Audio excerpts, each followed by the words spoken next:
गाना सुनेगा क्या?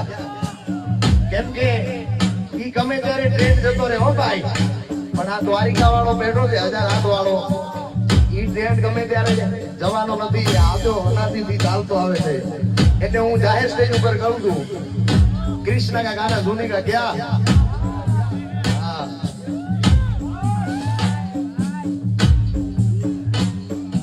ભાતે વેણ વાગે મારો દ્વારકા વાળો